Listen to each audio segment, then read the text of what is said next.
ദൈവനാമത്തിന് മഹത്വമുണ്ടാകട്ടെ. എല്ലാ വിശുദ്ധ ദിവസവും ബൈബിൾ ബൈറ്റ് എന്ന ഈ ഗ്രൂപ്പിൽ കൂടി നിങ്ങളോട് സംസാരിക്കാൻ ലഭിക്കുന്ന നല്ല അവസരത്തിനായിട്ട് ദൈവത്തിന് നന്ദിയോടുകൂടി സ്തോത്രം ചെയ്യുന്നു, സ്തുതിക്കുന്നു. ഇന്ന് ഞാൻ ചിന്തിക്കുന്നത് യുവത്വത്തെ പറ്റിയാണ്.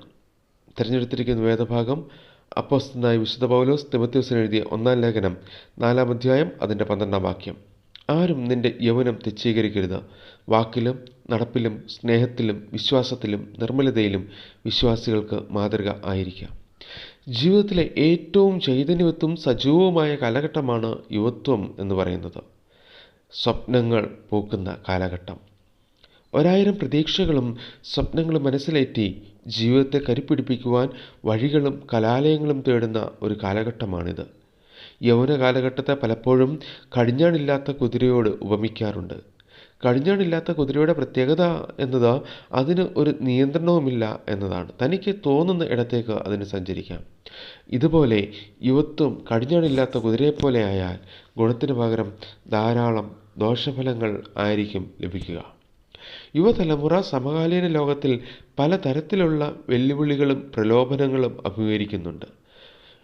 വിവിധ പ്രലോഭനങ്ങൾ അവരുടെ ആത്മീയതയ്ക്കെതിരെ വെല്ലുവിളികൾ ഉയർത്തിക്കൊണ്ടിരിക്കുന്നു. പ്രത്യേകിച്ച് സോഷ്യൽ മീഡിയകളുടെ കടന്നുകയറ്റം യുവതലമുറയുടെ ജീവിതത്തിൽ വലിയ സ്വാധീനം ചെലുത്തുന്നു. ജീവിതത്തിൽ ഭൂരിഭാഗം സമയവും അവർ ചെലവിടുന്നത് ഈ സോഷ്യൽ മീഡിയയുടെ ഉപയോഗത്തിനായിട്ടാണ്. ഇത് പലപ്പോഴും ഗുണത്തെക്കാൾ ഏറെ ദോഷം ചെയ്യുന്നു. അതോടൊപ്പം പല പ്രലോഭനങ്ങളിലും വീണു പോകുവാനും കാരണമായിത്തീരുന്നു. എന്നാൽ ഈ പ്രലോഭനങ്ങളെ എങ്ങനെയാണ് അതിജീവിക്കുവാൻ സാധിക്കുന്നത്? ഒന്നാമത്, ശരിയായ തിരഞ്ഞെടുപ്പ് നടത്തുമ്പോൾ. ഇന്നത്തെ യുവതയ്ക്ക് മൾട്ടിപ്പിൾ ചോയ്സ് ലഭ്യമാണ്. അതിൽ ശരിയായത് തിരഞ്ഞെടുക്കുമ്പോൾ ആണ് അത് ജീവിതത്തെ ശരിയായ ദിശയിൽ സഞ്ചരിക്കുവാനായിട്ട് സാധ്യമാക്കി തീർക്കുന്നത്. കഴിഞ്ഞ ആഴ്ച നാം കേട്ട വേദപുസ്തക കഥാപാത്രങ്ങളിൽ യൗവനക്കാരനായ ഒരു വ്യക്തിയായിരുന്നു യോസഫ്. യോസഫിന് മിസ്രൈമിൽ പല വിധത്തിലുള്ള പരീക്ഷകൾ നേരിട്ടു. അതിൽ ഏറ്റവും പ്രധാനപ്പെട്ടത് വ്യക്തിപരമായ വിശുദ്ധിയുടെ പരീക്ഷയായിരുന്നു. എന്നാൽ ദൈവത്തിലും അവൻ്റെ വാഗ്ദത്തങ്ങളിലും ആശ്രയിച്ച് അവൻ ഓരോ പരീക്ഷയും ജയിച്ചു എന്ന് നമുക്ക് വിശുദ്ധ വചനത്തിൽ കൂടി കാണാം. യഹോവ യോസഫിനോട് കൂടെ ഉണ്ടായിരുന്നതുകൊണ്ട് അവൻ കൃതാർത്ഥനായി. ഇവിടെ യോസഫിൻ്റെ ചോദ്യം പ്രസക്തമാണ്.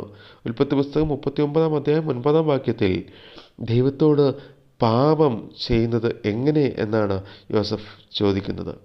ദൈവത്തോടുള്ള വിശ്വസ്ത നിമിത്തം യോസഫ് പാപത്തോട് എതിർത്തുകൊണ്ടേയിരുന്നു. യഹോവയോട് അനുസരണയുള്ളവനായി ജീവിക്കുമെന്നും പാപം ചെയ്യുകയില്ലെന്നും നേരത്തെ തന്നെ തീരുമാനിച്ചിരുന്നതിനാൽ അവൻ പ്രലോഭനത്തിൻ്റെ മേൽ വിജയം കൈവരിച്ചു.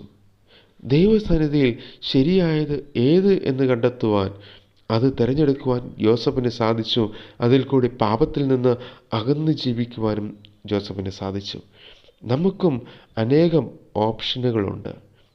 അത് ചോയ്സും നമ്മുടെ മുമ്പിലുണ്ട്, ഏത് തിരഞ്ഞെടുക്കണമെന്നത്.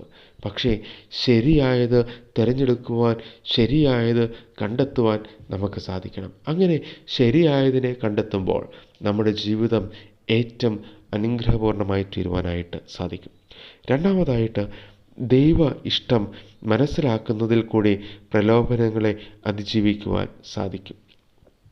ജോസഫിൻ്റെ ജീവിതത്തിൽ തന്നെക്കുറിച്ചുള്ള ദൈവേഷ്ടം മനസ്സിലാക്കി ജീവിക്കുവാൻ യോസഫിന് സാധിച്ചു. അതിനാൽ തൻ്റെ ജീവിതത്തെ മലിനമാക്കുന്ന യാതൊരു അവസ്ഥയിലേക്കും യാതൊരു സാഹചര്യത്തിലേക്കും യോസഫ് പോയില്ല. അതിനാൽ അവസാനം തള്ളിക്കളഞ്ഞവർ ബഹുമാനിക്കുന്ന സാഹചര്യം ദൈവം യോസഫിൽ കൂടി ഉണ്ടാക്കി കൊടുക്കുകയാണ്. പ്രിയ യൗവനക്കാരെ, പലരും നമ്മെ നിന്ദിച്ചേക്കാം, തുച്ഛീകരിച്ചേക്കാം, മാറ്റി നിർത്തിയേക്കാം, തള്ളിപ്പറഞ്ഞേക്കാം. എന്നാൽ ഒന്നോർക്കുക, മാറ്റി നിർത്താത്ത, തള്ളിക്കളയാത്ത ഒരു ദൈവം നമുക്കുണ്ട്. നിന്ദിച്ചവരുടെ മുമ്പിൽ മാനിക്കുന്ന ഒരു ദൈവം. അതുകൊണ്ട് ദൈവ ഇഷ്ടം മനസ്സിലാക്കി ജീവിക്കുവാൻ നമുക്ക് സാധിക്കണം. പ്രാർത്ഥിക്കാം. ദൈവമായ കർത്താവേ, ഞങ്ങളുടെ എല്ലാ യൗവനക്കാരെയും തിരുസന്നിധിയിൽ ഏൽപ്പിക്കുന്നു. യൗവനകാലം ഏറ്റവും അർത്ഥവത്തായി ജീവിക്കുവാൻ, നല്ലതിനെ തിരഞ്ഞെടുക്കുവാൻ, ദൈവേഷ്ടം മനസ്സിലാക്കി ജീവിക്കുവാൻ അങ്ങ് സഹായിക്കണമേ. ആമേൻ.